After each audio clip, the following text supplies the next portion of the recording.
Hola, ¿qué tal? ¿Cómo están? Buenas tardes, hermanos, amigos que nos están viendo, que están viendo este video. Que Dios les bendiga. Gracias a Dios porque nuevamente es jueves y como todos los jueves anteriores estaremos continuando con nuestro estudio bíblico que desde hace varios meses es alrededor del libro del profeta Daniel. Estamos ya casi terminando el libro, estamos en el capítulo 11 y bueno, vamos a continuar el día de hoy con la segunda parte del capítulo 11.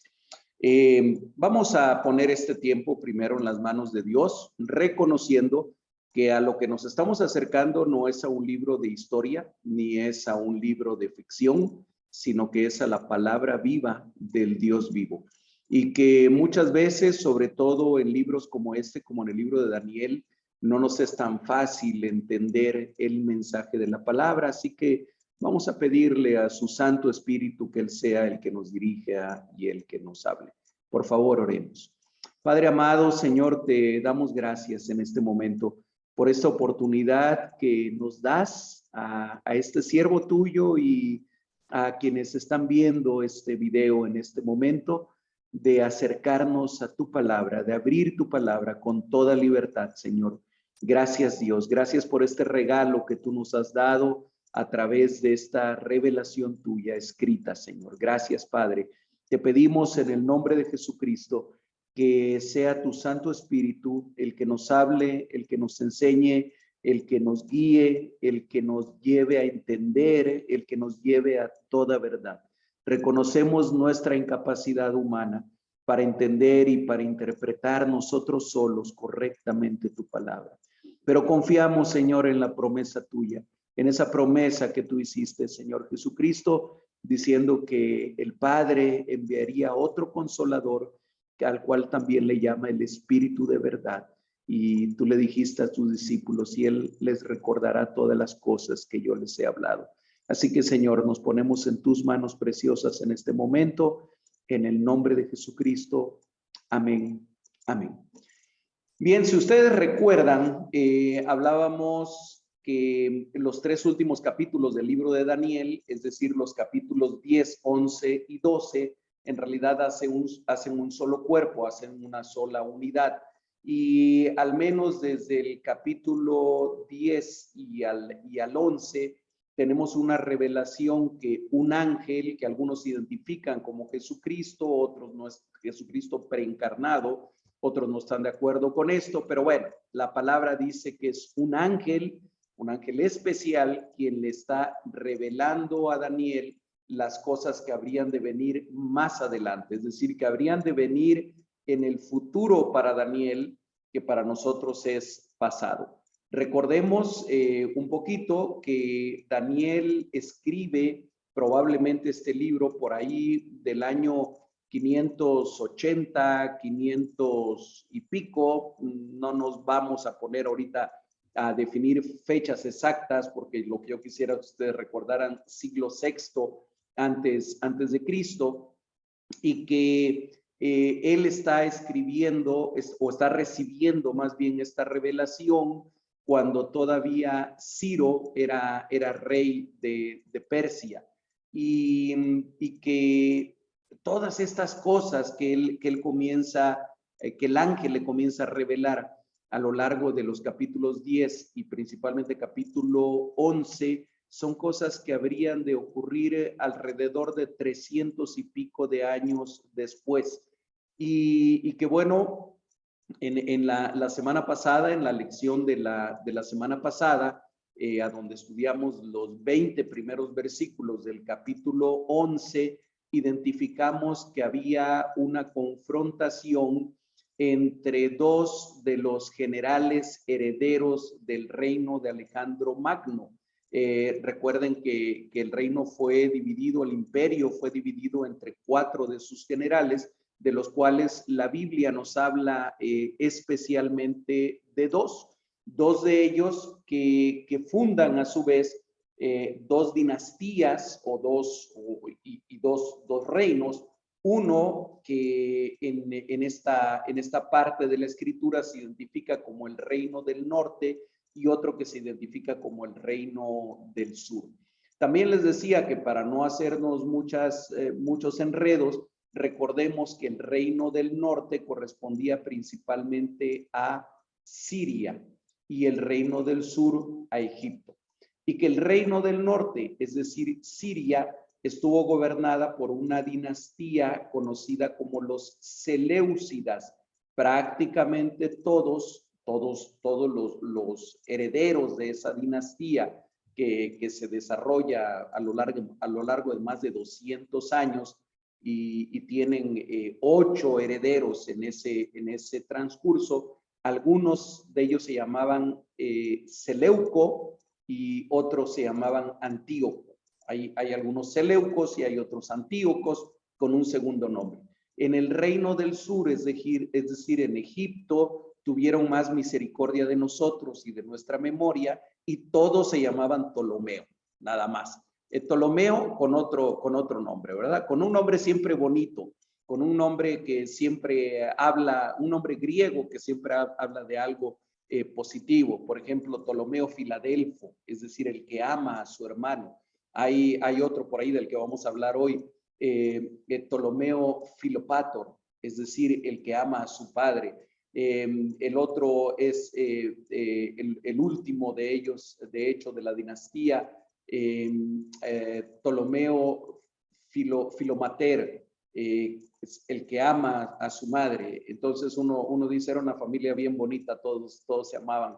La verdad es que no había mucho de eso, tenían una tremenda intriga siempre entre esas familias. Pero bueno, esto sirva solamente como introducción, como antecedente para ubicarnos nuevamente en lo que vamos a comenzar a estudiar el día de hoy, que va a ser la segunda parte del capítulo 11, de los versículos 21 al versículo 45. Así que vamos a comenzar a leer y vamos a ir recordando algunas cosas de las que estuvimos hablando y otras nuevas. Déjenme decirles primero que esta segunda parte del capítulo, del versículo 21 al versículo 45, tiene a un personaje central. Obviamente no se menciona su nombre, pero con las fuentes históricas lo podemos identificar con mucha facilidad.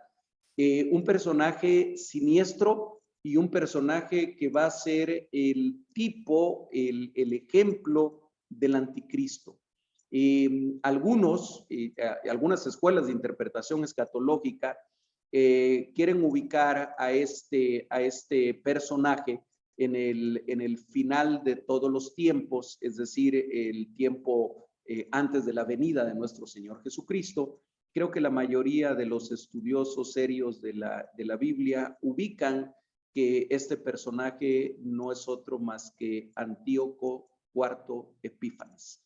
Y que si bien él es un tipo del anticristo, no es el anticristo que vendrá al final de los tiempos, inmediatamente antes de la segunda venida de nuestro Señor Jesucristo. Recordemos también en este punto que a lo largo de la historia ha habido muchos anticristos. Ha habido muchos gobernantes, líderes políticos, filósofos, gente, ahora dirían los jóvenes influencers, bueno, tremendos influencers a lo largo de toda la historia, que se han opuesto a Dios, que se han opuesto a todo lo que represente Dios. Ese es el espíritu del anticristo. Ya ha habido muchos, ¿verdad? Ya he mencionado esto anteriormente, no quiero ser tan repetitivo. Bueno, Antíoco IV Epífanes, por cierto, el último de la dinastía de los Seleucidas, con él se va a terminar la dinastía Seleucida y el reinado Seleucida. Es uno de esos tipos de anticristo. Vayamos a la palabra. Daniel capítulo 11, versículo 21. Voy a agarrar desde el 20, que es en el que nos quedamos la vez anterior, solamente para agarrarle el hilo al 21, si no va a quedar un poquito suelto y como sin sentido. Daniel 11:20. Y se levantará en su lugar uno que hará pasar un cobrador de tributos por la gloria del reino, pero en pocos días será quebrantado, aunque no en ira ni en batalla. Habíamos estado hablando de Antíoco III, Antíoco el Grande, y después de él, que es aquí reconocido o mencionado como un cobrador de impuestos, que sabemos que fue Seleuco Filopator. Seleuco Filopator fue el sucesor de Antíoco III el Grande. Y habían tenido una guerra, un enfrentamiento, un conflicto con la República Romana, que en ese tiempo era república todavía, y habían tenido que pagar grandes tributos, tenían que pagar grandes impuestos a los romanos, de tal manera que la principal ocupación de este Seleuco Filopator, el que ama a su padre también, de este Seleuco Filopator era cobrar impuestos, y cobrar impuestos para poder pagarle a Roma. Y por eso se menciona aquí en la escritura como un cobrador de tributos que pasará incluso por la gloria del reino, es decir, por las partes más ricas de aquel reino seleucida. Ahora sí, versículo 21. Y le sucederá en su lugar un hombre despreciable, al cual no darán honra del reino, pero vendrá sin aviso y tomará el reino con halagos. Aquí hay mucha historia en ese versículo concentrada, y hay que explicarla. A ver, por aquel conflicto que había habido entre Roma y los Seleucidas, en las cuales la república, que todavía no era imperio, la república romana triunfa, los Seleucidas se ven obligados a firmar un convenio conocido como Tratado de Apamea en el año 188 antes de Cristo. Y como parte de ese tratado de Apamea, los Seleucidas tuvieron que entregar como rehén a uno de los herederos del trono, que se llamaba Mitrídates, y era hijo de Herodes el Grande. Ojo, síganme el hilo, por favor. Mitrídates fue entregado como rehén a los romanos, vive en Roma con toda holgura, sin problemas, pero finalmente es un rehén, Mitrídates. Después, el sucesor de Herodes el Grande, que era Seleuco Filopator, es traicionado por una de las gentes de su corte, y es asesinado por él, y esta persona que lo asesina toma el reino, toma el reino de una manera artera. Cuando esto ocurre, ya aquel Mitrídates había sido, por los cambios que había habido en el reino Seleucida, ya había sido liberado por los romanos. Bueno, este Mitrídates es quien posteriormente se hace llamar Antíoco IV Epífanes. Bueno, Mitrídates, antes de llamarse Antíoco IV Epífanes, regresa cuando se entera de aquel asesinato de su hermano. Regresa y es apoyado por otro rey, por el rey de Pérgamo, y entonces lucha contra aquel que había tomado de esa manera tan artera el reino. Lucha con él, lo vence, y entonces él mismo se pone como corregente de otro de los hijos de su hermano, pero solamente durante un poco de tiempo. A poco tiempo, o sea, realmente el reino le hubiera pertenecido, o el sucesor debía de ser el hijo de su hermano, su sobrino. Él dice, voy a ser corregente, porque era muy joven.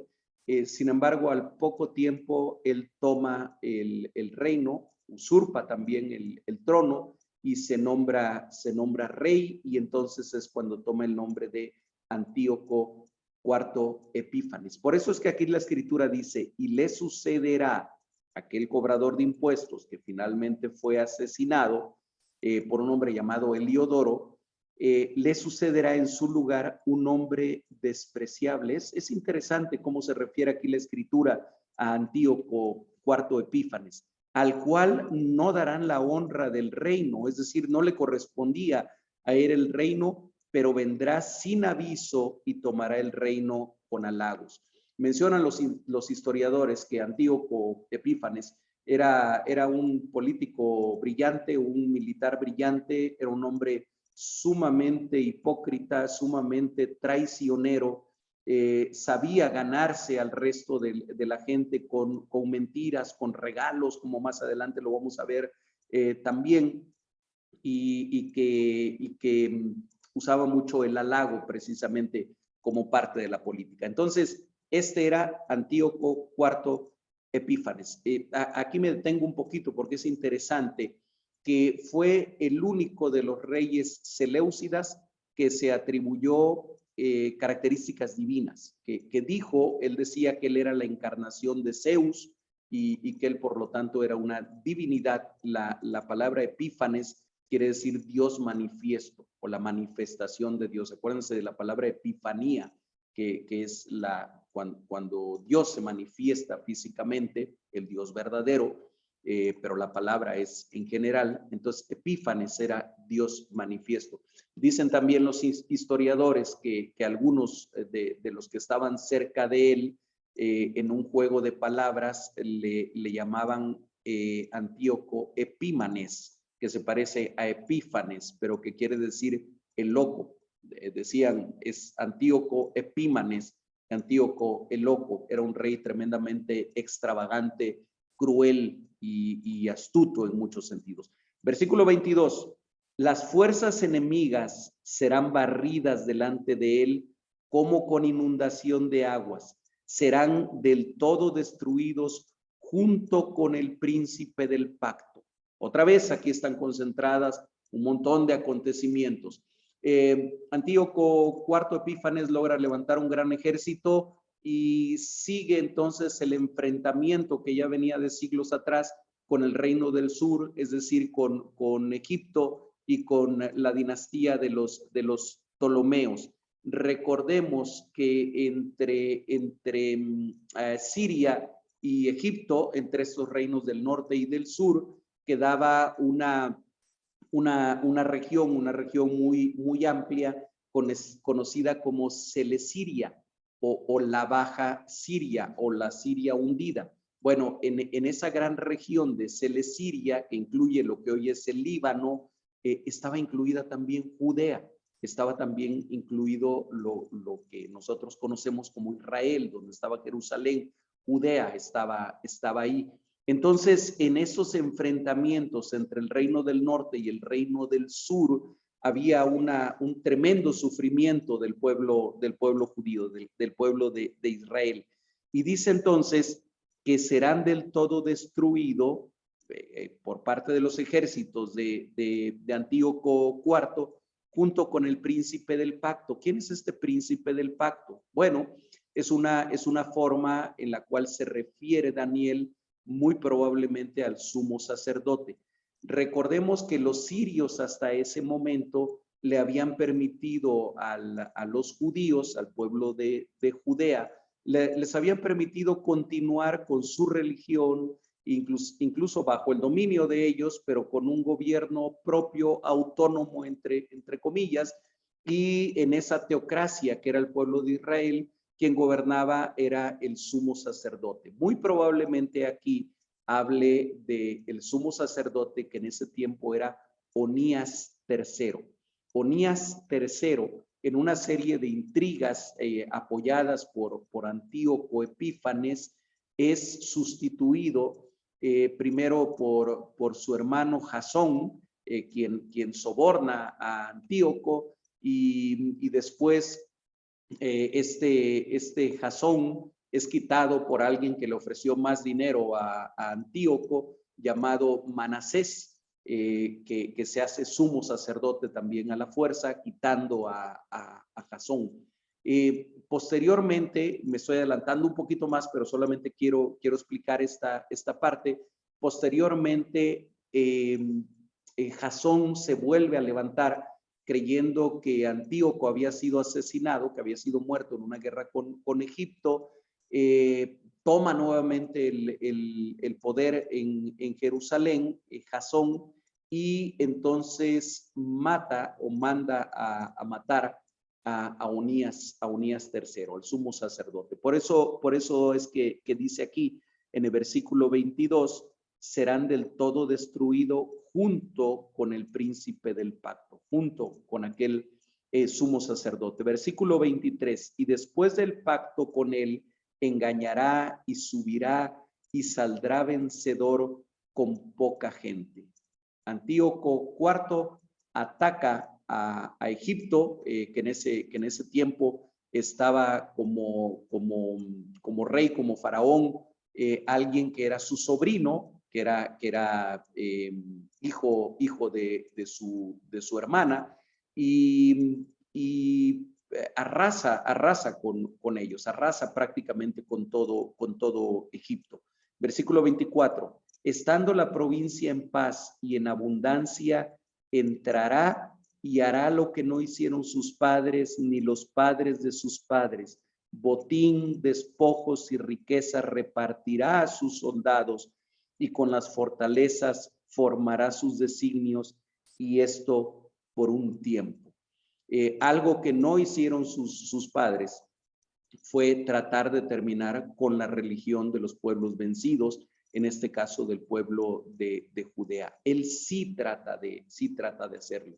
Él, de hecho, desde Alejandro Magno y luego los 4 generales que le sucedieron, los diádocos o los sucesores, tenían como que un objetivo en mente, no solamente conquistar a los pueblos, sino helenizar a los pueblos. Recordemos que a los griegos o los griegos se hacían llamar ellos mismos helenos por el nombre que le daban a una región de Grecia, y ellos buscaban implantar la cultura griega o la helenización de los pueblos que iban conquistando. Bueno, Antíoco IV Epífanes, de una manera notable, de una manera tremendamente cruel incluso e impositiva, trató de destruir la religión judía y sustituirla por el helenismo, y no con poco éxito. Tuvo mucho éxito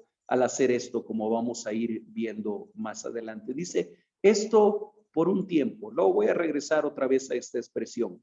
Versículo 25. Y despertará sus fuerzas y su ardor contra el rey del sur. Ahí está la guerra con Egipto.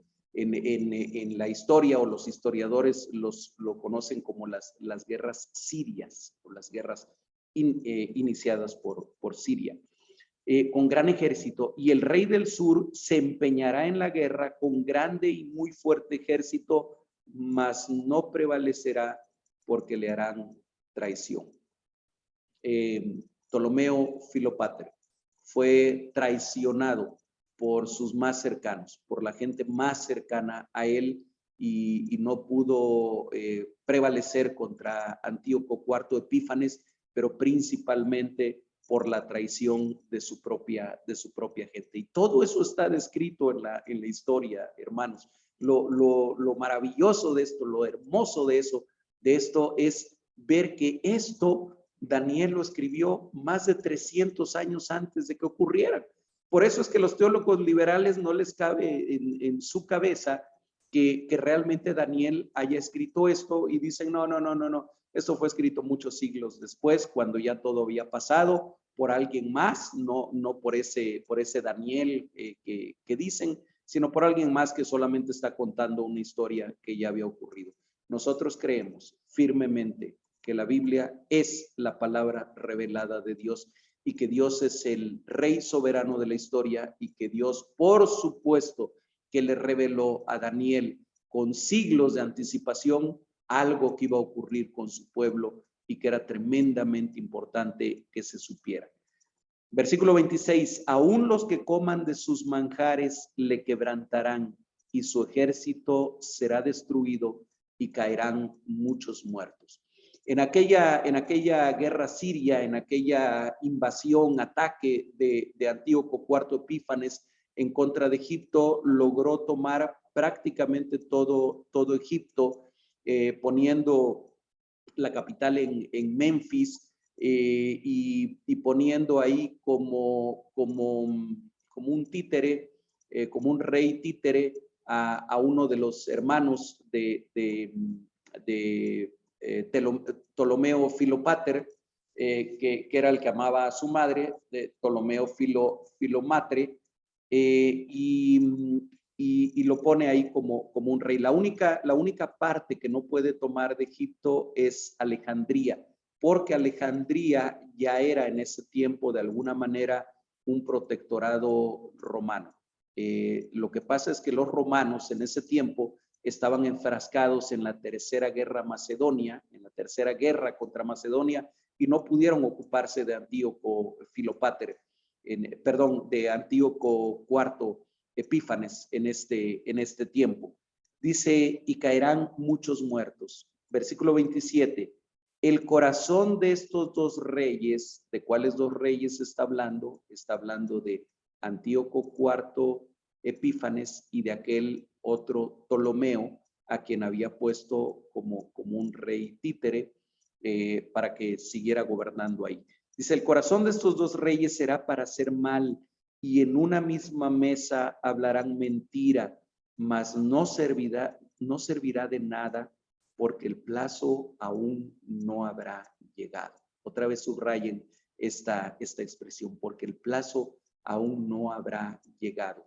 Ambos hicieron acuerdos, ambos hicieron convenios, pero tal vez con el puñal atrás en la espalda, listo a traicionar uno al otro. Versículo 28, y volverá a su tierra, Antíoco IV Epífanes, volverá a su tierra con gran riqueza, y su corazón será contra el pacto santo, hará su voluntad y volverá a su tierra. Esta expresión, y su corazón será contra el pacto santo, es a donde vemos principalmente esa característica del anticristo en Antíoco IV Epífanes. Odiaba a los judíos, odiaba al pueblo de Dios. Su odio era tanto, su encono hacia el pueblo de Dios era tanto, que buscaba a toda costa destruir a la religión judía.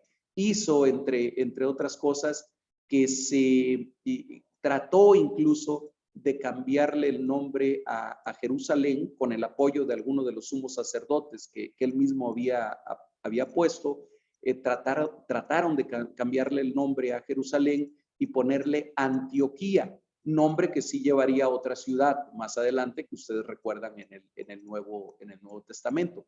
Así que Antioquía es por Antíoco. Bueno, trataron de cambiarle el nombre a Jerusalén. En el mismo templo de Jerusalén, lo vamos a ver un poco más adelante, fue colocada una imagen enorme de Zeus, y él estableció que a partir de ese momento el Dios verdadero y el único Dios que se podía adorar era Zeus. Prohibió que se guardara el sábado como el día de reposo. Prohibió los sacrificios, cambió los sacrificios por otro tipo de sacrificios, y estableció incluso gimnasios que fueron gimnasios famosos en la misma Jerusalén, y el principal día que había actividades en los gimnasios era precisamente los sábados, para que la gente fuera para allá. Y esto como me recuerda en la actualidad, como los domingos, que es el día del Señor, son los días en que hay más eventos deportivos en la televisión, y cuánta gente a veces, sobre todo cuando hay algún evento importante como la Copa Mundial de Fútbol o el Super Bowl o los Juegos Olímpicos de Invierno que acaban de pasar o están pasando, no sé, actualmente. Como en domingo mucha gente dice, mejor en lugar de ir al culto me quedo viendo, va a jugar México contra Alemania, ¿cómo me voy a perder ese partido? Bueno, la estrategia no es nueva, la estrategia es tremendamente antigua, como aquel que la mueve. Y fue de las cosas que hizo Antíoco Epífanes. Entonces, versículo 29, al tiempo señalado, otra vez subrayen esa frase, por favor, volverá al sur, mas no será la postrera venida como la primera. Después de que regresó, algún tiempo después, los dos hermanos Ptolomeos que se habían quedado en Egipto se pusieron de acuerdo, hicieron un levantamiento apoyados ahora ya por Roma, con el visto bueno de Roma. Y entonces Antíoco IV Epífanes vuelve nuevamente a atacar, vuelve nuevamente con otra de las guerras sirias, perdón, pero dice, mas no será la postrera venida como la primera, es decir, no podrá arrasar todo lo que pudo arrasar la primera vez. ¿Por qué? Versículo 30, porque vendrá contra él naves de Quitim, y él se contristará y volverá y se enojará contra el pacto santo otra vez y hará según su voluntad. Volverá pues y se entenderá con los que abandonen el santo pacto. A ver, ¿qué es lo que ocurre en esto? Hay que desglosarlo necesariamente con la historia, porque vendrán, dice, no será la postrera venida, no será como la primera, porque vendrán contra él naves de Quitim. Quitim es una forma de llamarle a Chipre. Y Chipre en ese tiempo ya era dominio romano. Y de ahí ya los romanos se habían desocupado, habían ganado la guerra contra Macedonia. Acuérdense que de Macedonia era Alejandro Magno. Y entonces ya tenían tiempo para ocuparse de Antíoco. Y entonces cuando él vuelve a atacar nuevamente Egipto, entonces vienen naves de Quitim, es decir, de Chipre, pero eran naves romanas, que interceptan a Antíoco Epífanes y viene como emisario, como embajador romano, alguien llamado Cayo Pompilio Lenas. Resulta que Cayo Pompilio Lenas se había conocido con Antíoco Epífanes, cuando era Mitrídates en Roma, y lo conocían. Y dice la historia, cuenta la historia, hay muchos historiadores antiguos que escribieron sobre estas guerras, que cuando se encontraron en Alejandría, Antíoco Epífanes y Cayo Pompilio Lenas, Antíoco le extiende la mano para saludarlo, dijo, mi cuate, mi cuatacho, qué bueno que vino, y que en ese momento Cayo Pompilio Lenas le pone en su mano la orden que venía del Senado romano para que inmediatamente se retirara de Egipto. En ese momento, Antíoco Epífanes le dice, bueno, esto es algo que yo necesito consultar con mis consejeros primero. Y entonces cuentan que con una vara que tenía en la mano, Cayo Pompilio Lenas pinta en la arena un círculo alrededor de Antíoco Epífanes y le dice, necesito tu respuesta antes de que salgas de ese círculo. Así era el imperio romano. Y entonces Antíoco no le quedó de otra más que regresarse por donde había venido y no pudo seguir atacando ya a Egipto debido a esto. Y entonces dice, él se contristará y volverá y se enojará contra el pacto santo. Mientras esto estaba ocurriendo allá en Alejandría, acá en Jerusalén, donde había toda una intriga entre los sumos sacerdotes, que ya les había yo comentado, llegó la noticia de que que en esta guerra había muerto Antíoco, y entonces el sumo sacerdote que había sido depuesto, Jasón, dijo, perdón, no fue Jasón, discúlpenme, son muchos nombres los que hay que manejar. Menelao, entonces, quien había sido puesto también por Antíoco, quitando a Jasón, Jasón se levanta, quita a Menelao y además manda a matar a Onías III. Cuando Antíoco, en su regreso derrotado por los romanos, humillado más bien por los romanos, se entera de esto, que había hecho Jasón. Entonces manda a parte de su ejército contra Jerusalén, pero no solamente para quitar a Jasón, sino para arrasar completamente con toda Jerusalén. Se habla de que aproximadamente 80,000 judíos, incluyendo mujeres y niños, fueron asesinados, muchos de ellos en el templo, muchos de ellos dentro del templo donde se habían refugiado. Arrasaron completamente con toda la ciudad, arrasaron nuevamente con el templo, hicieron una verdadera matanza en ese lugar, y volvieron a poner a un sumo sacerdote que estuviera de acuerdo con la helenización que Antíoco quería lograr. Se enojará contra el pacto santo y hará según su voluntad. Volverá pues y se entenderá con los que abandonen el santo pacto, como ha sido a lo largo de toda la historia. Cuando hay persecución en contra del pueblo de Dios, hay quienes abandonan el pacto, hay quienes abandonan la alianza, hay quienes ceden ante el enemigo y dicen, ok, si lo que quieren es que seamos como griegos, vamos a ser como griegos. ¿Cuál es el problema? Queremos paz. Y entonces aquel Antíoco se alió con aquellos que abandonaron el pacto. Pero vean lo que dice el versículo 30 y 31. Y se levantarán de su parte tropas que profanarán el santuario y la fortaleza. Y está hablando de las fortalezas en Jerusalén y del mismo templo que era la fortaleza del pueblo de Israel. Y quitarán el continuo sacrificio y pondrán la abominación desoladora. ¿Qué es esto de la abominación desoladora? Bueno, en el templo de Jerusalén, en el templo de Dios, fue colocada una imagen de Zeus.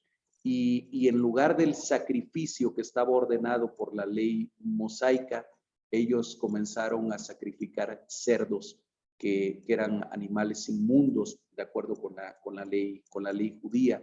Y toda esta desolación y toda esta abominación que estaba ocurriendo, Daniel la resume con estas palabras: pondrán la abominación desoladora. Miren, qué interesante, porque en Mateo 24, en ese discurso del Señor Jesucristo, en ese discurso en el cual habla sobre los últimos tiempos y sobre su segunda venida, Mateo 24, versículo 15, después de que habla otra vez de todo lo que va a ocurrir en Judá, dice, por tanto, ahora es Jesús el que está hablando, Nuevo Testamento, Mateo 24, 15, por tanto, cuando veáis en el lugar santo la abominación desoladora de la que habló el profeta Daniel, el que lee entienda, entonces los que estén en Judea huyan a los montes, el que está en la azotea no descienda para tomar algo de su casa, el que esté en el campo no vuelva atrás para tomar su capa. Y sigue hablando el Señor Jesucristo sobre esto. ¿A qué se refería Jesús? ¿Por qué hace esta mención a la abominación desoladora de la que habló el profeta Daniel. Ya expliqué que fue la abominación desoladora que ocurrió por órdenes de Antíoco IV Epífanes. Bueno, Jesús aquí estaba hablando de la nueva destrucción que habría otra vez sobre Jerusalén, ahora ya no por manos de Antíoco, sino ahora por manos ya del imperio, ahora sí ya imperio romano, en el año 70 después de Cristo, cuando esto vuelve a ocurrir otra vez. Tito, el general Tito, después de un levantamiento que hubo de los judíos ahí en Jerusalén, y después de sitiar a la ciudad de Jerusalén desde el año 68, ahora ya después de Cristo, hasta el año 70, finalmente toma Jerusalén. Ya hemos hablado de esto, y en los soldados romanos que habían tenido terribles bajas, les costó muchísimo trabajo lograr tomar Jerusalén. 2 años les llevó el poderlo hacer. Perdieron muchas tropas, perdieron muchos hombres, y en los soldados había tal encono que nuevamente hicieron una matanza dentro del templo también. Nuevamente arrasaron, y en esta ocasión Tito no dejó, como lo había dicho el Señor Jesucristo, piedra sobre piedra de aquel templo, que hasta la fecha no existe. Volvió a ocurrir la abominación desoladora de la que hablaba el profeta Daniel, ahora profetizada por el Señor Jesucristo unos 30 y pico de años antes de que aquello ocurriera. Entonces, solamente para aclarar esta expresión de la abominación desoladora de la que habló el profeta Daniel. Regresemos al libro de Daniel. Y estábamos entonces, vamos con el versículo 32.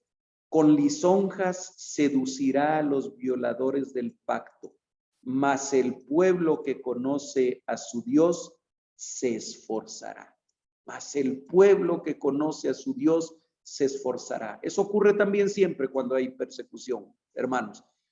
Hay quienes ceden ante la persecución, ceden ante el asedio, ceden ante la presión, pero siempre Dios se mantiene un remanente fiel de su pueblo. Mas el pueblo que conoce a su Dios se esforzará y actuará. Y saben que versículo 33, déjenme leer de una vez 33 y 34, porque es prácticamente la misma historia. Y los sabios del pueblo instruirán a muchos, y por algunos días caerán a espada y a fuego, en cautividad y despojo, y en su caída serán ayudados de pequeño socorro, y muchos se juntarán a ellos con lisonja. Versículo 35. También algunos de los sabios caerán para ser depurados y limpiados y emblanquecidos hasta el tiempo determinado, porque aún para esto hay plazo. ¿Qué ocurre cuando toda esta abominación desoladora es establecida en Israel? Había pueblo fiel al Señor. Entre ellos, en uno de los otros pueblos de Judea, había un sacerdote llamado Matatías.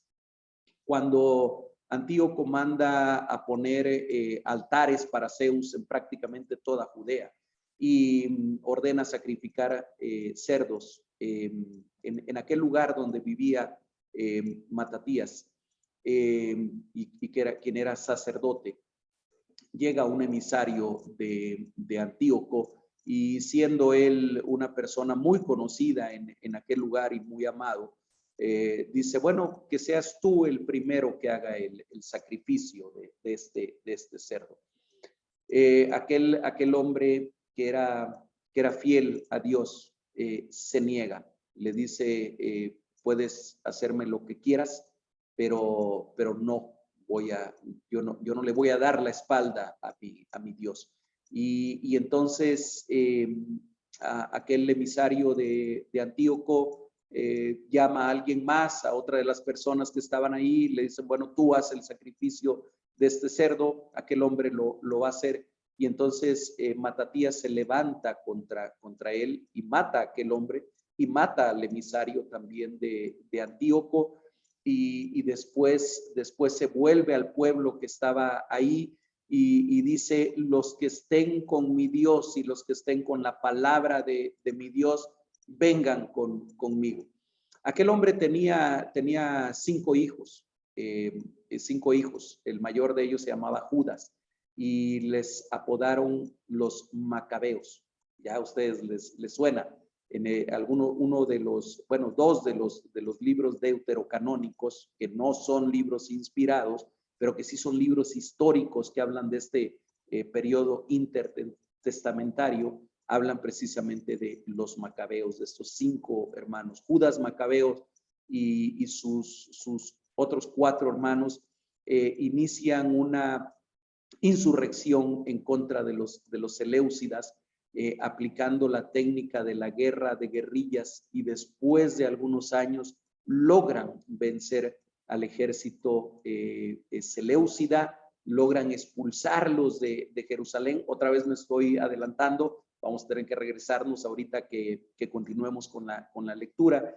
Y aquella victoria que se lleva a cabo, logran expulsar a los seleucidas en el año 164 antes de Cristo. Hasta la fecha, los judíos lo celebran en la fiesta del Hanukkah, o la fiesta de las luces también le llaman, porque nuevamente la luz de la palabra volvió a brillar en Jerusalén. Interesante, porque esta fiesta la celebran el 25 de diciembre, cuando nosotros celebramos también la luz del Mesías, la luz de Jesucristo, la luz de Dios encarnado, el verbo encarnado en la persona de Jesucristo. Bien, continuemos, volvemos al texto vamos con el versículo 36. Y el rey hará su voluntad y se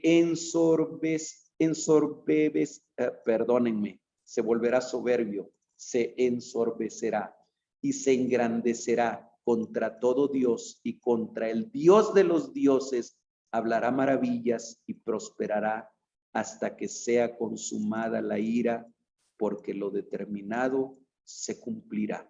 Versículo 37. Del Dios de sus padres, está hablando nuevamente de Antíoco IV Epífanes, del Dios de sus padres no hará caso, ni del amor de las mujeres, ni respetará a Dios alguno, porque sobre todo se engrandecerá. Versículo 38. Mas honrará en su lugar al Dios de las fortalezas, Dios que sus padres no conocieron. Lo honrará con oro y plata, con piedras preciosas y con cosas de gran precio. Con un Dios ajeno se hará de las fortalezas más inexpugnables y colmará de honores a los que le reconozcan, y por precio repartirá la tierra.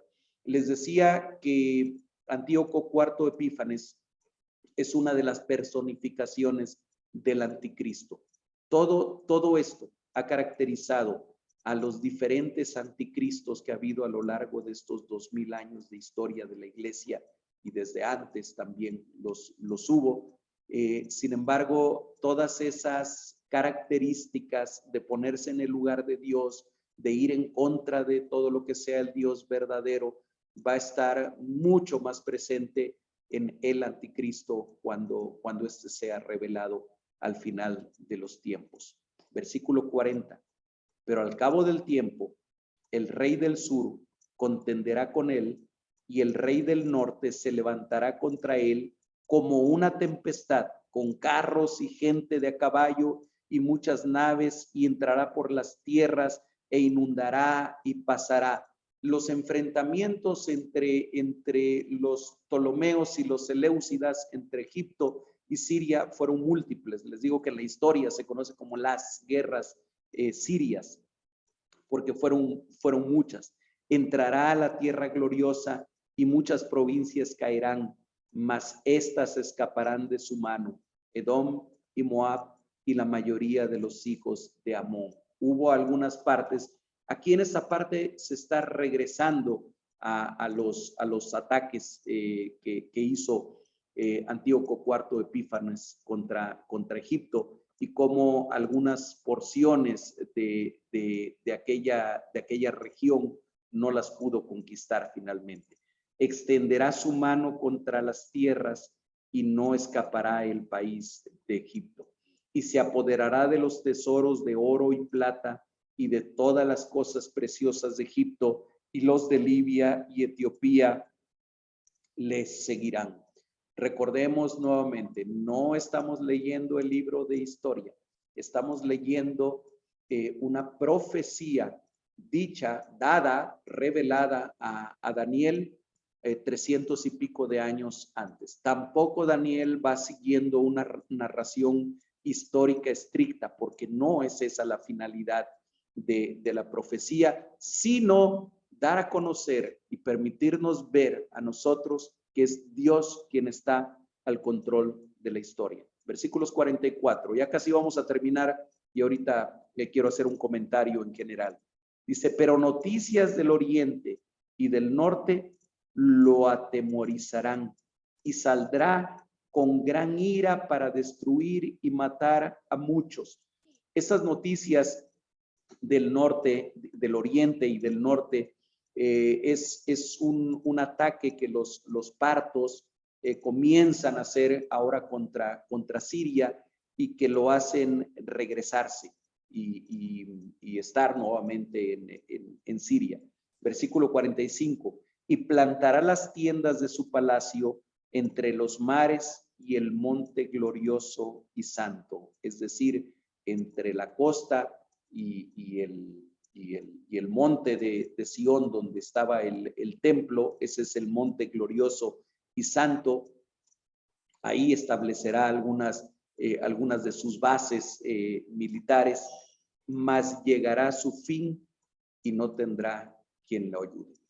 Y ahí termina la narración, la historia de Antíoco Epífanes, Antíoco IV Epífanes, quien no muere en batalla, quien no muere en la guerra, como sucedía con muchos reyes, sino muere también por una enfermedad.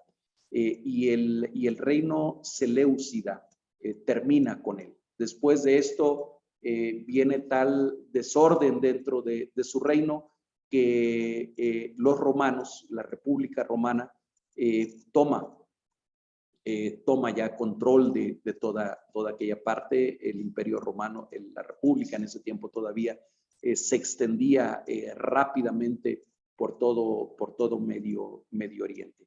Para concluir, hermanos, ¿cuál es la lección que nos deja todo esto? ¿Cuál es lo que nos debe de quedar a nosotros como aprendizaje? Yo les fui diciendo que fueran subrayando por ahí algunas partes, y ahorita quiero repetirlas. Versículo 24 dice, y esto por un tiempo. Versículo 27, porque el plazo aún no habrá llegado. Versículo 29, al tiempo señalado. Versículo 35, porque aún para esto hay plazo. Versículo 36, lo determinado se cumplirá. ¿Quién pone los plazos? ¿Quién pone los tiempos? ¿Quién determina lo que ha de ocurrir para que se cumpla? Hermanos, es únicamente Dios, el Rey soberano de la historia. No es Antíoco, no son los Seleucidas, no son los Ptolomeos, no son los Césares, no son los actuales gobernantes en los diferentes reinos que hay en nuestro mundo. ¿Quién determina cuándo y cómo ocurren las cosas? Quien pone reyes y quita reyes es el Dios soberano del universo. Es nuestro Dios, es el Señor de señores y el Rey de reyes. Y nosotros tenemos que tener esto presente. El día de hoy hay noticias alarmantes que vienen de Europa, a donde probablemente la Federación Rusa esté por invadir Ucrania, y Estados Unidos y la OTAN probablemente se le están oponiendo. Ucrania está en el medio, y desde luego que cuando ocurren este tipo de crisis a nivel mundial no faltan que se empiezan a levantar profecías y a recordar a Gog y Magog. Ya hemos hablado de ellos cuando hablamos del Apocalipsis. Hermanos, aún en este conflicto que está ocurriendo, Dios quiera que no haya una guerra, Dios quiera que no haya un enfrentamiento, pero ni Vladimir Putin, ni Joe Biden, ni, no recuerdo el nombre del presidente de Ucrania, pero ni el presidente de Ucrania, ni ni la reina de Inglaterra, ni el presidente de Francia, ni el primer ministro de Inglaterra, ni el jefe de Estado de Alemania, ni ningún otro de los gobernantes tiene realmente el hilo de la historia en sus manos. Eso está en las manos de Dios y Él tiene el control de todo. Así que si tú todavía no conoces a ese Dios soberano, todopoderoso, que tiene el control absolutamente de todo y que al mismo tiempo es un Padre amoroso, que amó de tal manera al mundo, dice Juan 3:16, que dio a su Hijo unigénito para que todo aquel que en él cree no se pierda, mas tenga vida eterna. Si tú aún no lo conoces, si aún no conoces al Dios de Daniel, al Dios que Daniel conoció, ojalá que el estudio de esta tarde a ti te sirva, que yo ruego que el Espíritu de Dios toque el corazón tuyo y te lleve a entregar tu vida a ese Dios. Y si ya lo conoces, y si es tu Dios, y si es tu Señor, y si es tu Salvador, entonces que también en la revelación de este capítulo te anime a servirlo con todo tu corazón. Hermanos, que el Señor les bendiga. Nos vemos el próximo jueves, si Dios lo permite. Bendiciones.